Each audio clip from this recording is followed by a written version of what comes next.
welcome back to another episode of Wicked's Wicked Reptiles. On today's episode, I'm going to take you through my entire ball python collection, show you everything that I've got, tell you where I got them, where they live, what type of setup they have. We're going to talk about ball pythons today. Stick around.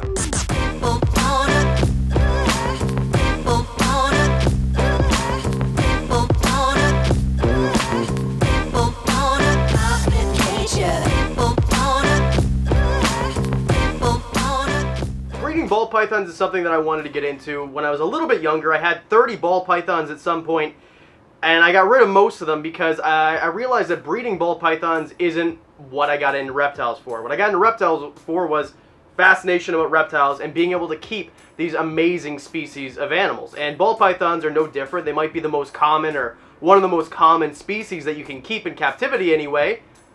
That's what keeping reptiles is. But I don't think that they're any less interesting than any of the crazier ones. I think a ball python is just as cool as a reticulated python. After all, look how cool they look. So now I just keep ball pythons. I keep 5 of them right now. That's what I've got. This here is Theodore, and Theodore was the last ball python that I acquired. I got him literally a week ago, or less than a week ago, and he is in quarantine right now, so he doesn't have an enclosure. He's got one that's ready to go. I just have to furnish it and turn the heat on, and then he's good to go. But because he's in quarantine, which is what you should do with a brand new snake, when you bring a snake home, put him in quarantine away from the rest of your animals so that if they're sick for any reason, even if you really trust the person you got him from, you don't actually know. So quarantine him for a bit. 2 months is what I suggest, maybe even longer, some people will say. And Mr. Theodore here, he's in quarantine right now. So let's get right into it. Theodore is going to be the last one that we talk about. We'll keep some interest for you, so you stick around to the end of the video here. I don't think we're going to go in any particular order. Maybe what we'll do is we'll go from the most drab looking, or I hate saying that, the most normal looking ball pythons, and then we'll move our way up to something a little bit fancier, a little bit more interesting to look at for people who are used to what a ball python looks like in the first place. So the least interesting, or the most normal looking is what I should say, because I think all ball pythons are good looking, is Miss Noodle. And Miss Noodle, I think, is probably about 1 year old. She never said, the girl that I got her from never said how old she was. She was getting rid of all of her snakes because she was going off to school, or they had a new puppy or something. Anyway, she didn't want to keep the reptiles anymore. She got rid of all of her snakes, and I took Miss Noodle. Now this girl here, I think she's about 1 year old. I've had her for a few months now. She's still in quarantine, but once we have the setups ready in the PVCs that you'll see here, she's going to go into one of those, or maybe we'll switch her out and put the boa constrictor in one of the PVCs, because ball pythons are no longer the largest snake that I've got. They are the second largest because, well, look how big the boa is now. So Miss Noodle, she's just a normal ball python as far as we know. She's got no genetics whatsoever. Why are you looking at me like, what are you looking at? So I don't know if she's got anything hidden in her. I don't think we're going to breed her. She's pretty small right now. She's definitely too small to breed for sure. So we'll find out as time goes on if she grows and what rate she grows. But I'm feeding her one medium-sized rat a week now. It's a smaller medium. I buy them as medium, but they're pretty small. And she's eating pretty well, actually. She's not super food aggressive like our boy Zapdos is here, but we'll get to him in a minute. And because she's in quarantine, Miss Noodle lives in, well, a 41-quart tub, which is not my favorite way to keep reptiles. I used to keep a lot of ball pythons like this, but I don't anymore because I think that a snake that gets to 5 or 6 feet probably shouldn't be in a bin that's 1.5 feet by 3 feet with 7 inches of clearance overhead. I think that maybe they'll be happy that way, and I don't think that there's anything inherently wrong with doing it like this. I just prefer to keep them in a more naturalistic environment, and that's why we've got new setup. So if you want to check out last week's video where we set up the boa constrictor, you can see it in the top left-hand corner here. I'm trying to keep up this very heavy, maybe 1 pound snake with both my arms. So that's Miss Noodle. She's not very old. She's not super interesting in terms of her genetic composition. Is that how you say it? I don't know. So that's Miss Noodle in a nutshell. So let's move on to the next snake. So our next snake is Medusa, and Medusa looks just kind of like Miss Noodle, except for much larger, of course. The thing is, though, she's got something hidden about her, and we'll just go a brief synopsis of what recessive genetics means. It means that if your dad has blue eyes and your mom doesn't, but you come out with blue eyes, that means your mom carried the gene for blue eyes, which means she's heterozygous for blue eyes, or whatever the scientific name for blue eyes is. Basically, she carries the gene, doesn't show it, heterozygous, that's what that means. And Medusa here is heterozygous for albinism. She's could produce albino babies, and she has, in fact, before with Pikachu, who we'll show you in 2 more snakes here. Now, she lives in this custom-made enclosure, which is 4 feet wide by 2 feet deep. No, it's not. Which is 4 feet wide by 2 feet high by 1.5 feet deep. In retrospect, should have made them 2 feet deep. Neither here nor there. This is the melamine stack of enclosures that I made with my dad 3 years ago, which were originally for bearded dragons, but 12 and 10-year-old bearded dragons, they passed away, so now we've got snakes in there. Medusa is one of my breeder ball pythons. I still do breed 1 pair of ball pythons just because hatching eggs is a magical experience. Not to sound super weird, but it is really interesting to watch snakes pop out, baby snakes pop out. It's the most amazing thing to see. Breeding any animals, and I breed geckos, which we've talked about in previous videos. Again, left-hand corner if you want to watch that video.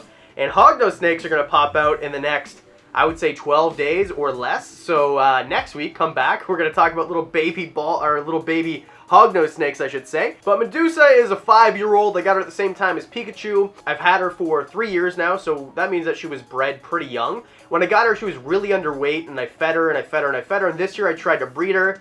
I thought she had a post-ovulation shed. I don't think that she's gravid, or at least she reabsorbed. She stopped eating as well. Now that I've got her in her new enclosure, she ate for me last week.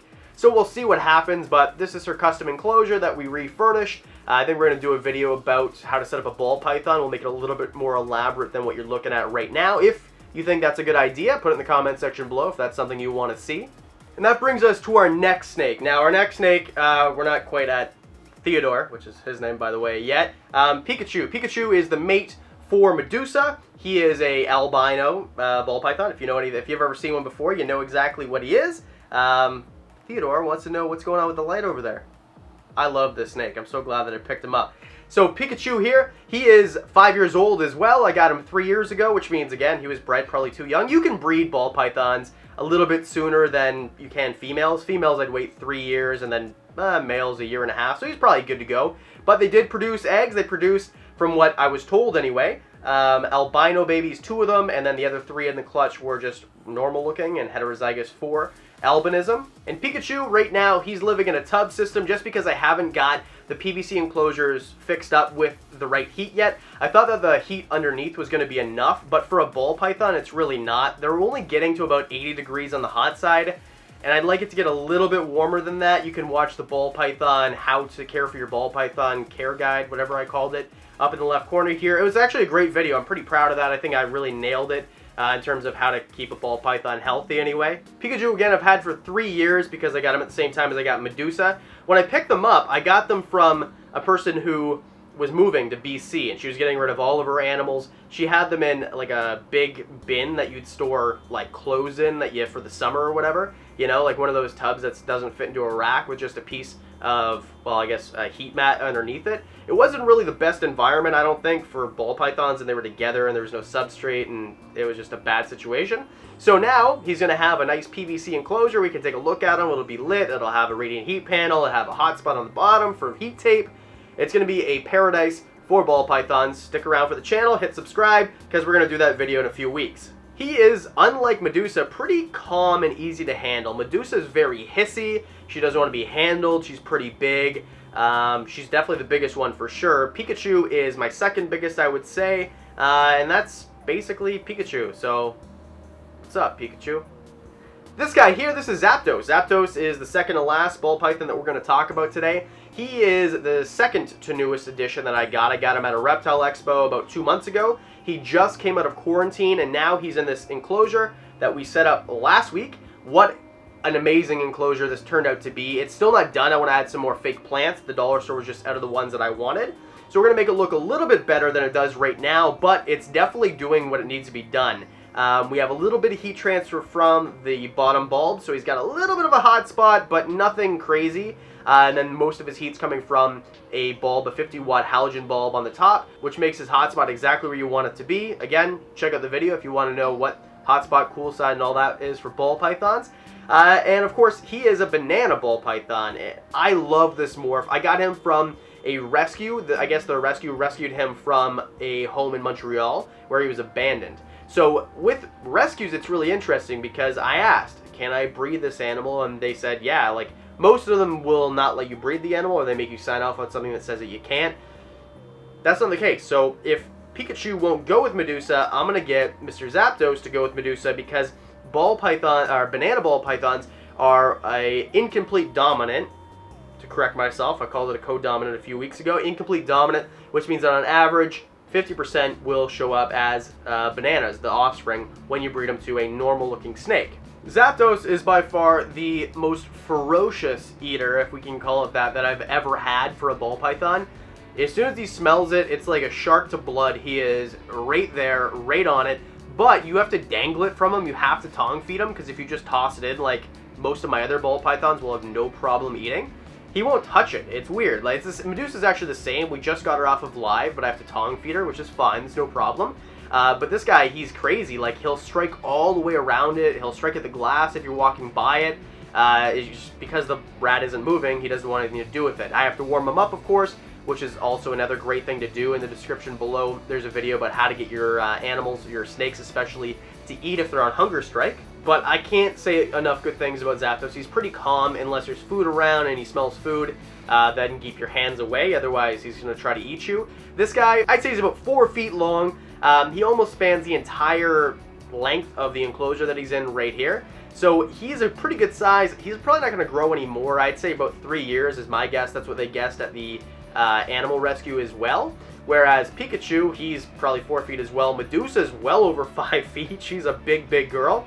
And then that brings us to the last snake, who's the star of the show today.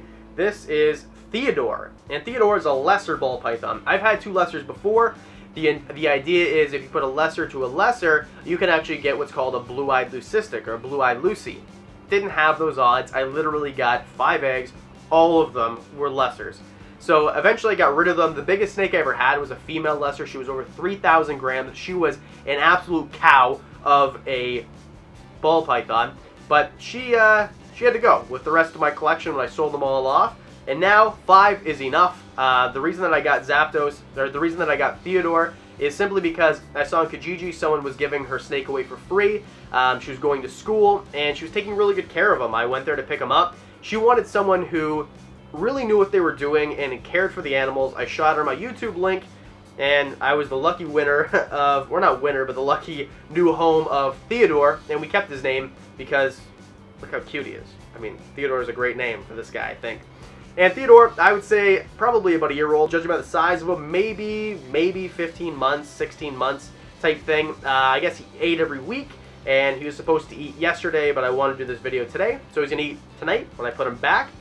Don't listen too intently.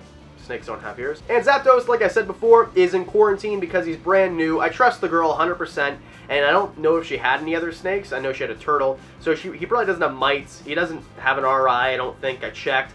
But just in case, and then when we're done with the quarantine program, or whatever you want to call it, he's going to go into a PVC enclosure, which is fitted with lights and heat right now. I have a radiant heat panel on the way, so we're going to be able to put him in the enclosure, which has a hotspot and a radiant heat panel, and we're going to be off to the races. We're going to make it look super nice, fake plants, climbing, branches, big water bowl, of course, all the fixings that make a snake a happy little boy.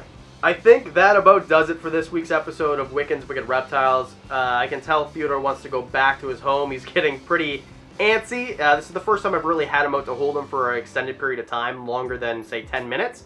So we're going to put him back. That's it. If you haven't already, please hit subscribe. We got a lot of really cool videos coming. Baby hognose snakes are going to hatch probably next week or the week after. We're going to set up a ball python. I'm going to show you how to do that. We got a lot of really cool stuff. And we're going to go herping for the first time as well. So if you want to see what kind of little critters run around Southern Ontario, you got to come back next week. So that's it. Because I do videos every Monday and Thursday, that means that I'm going to see you on Monday.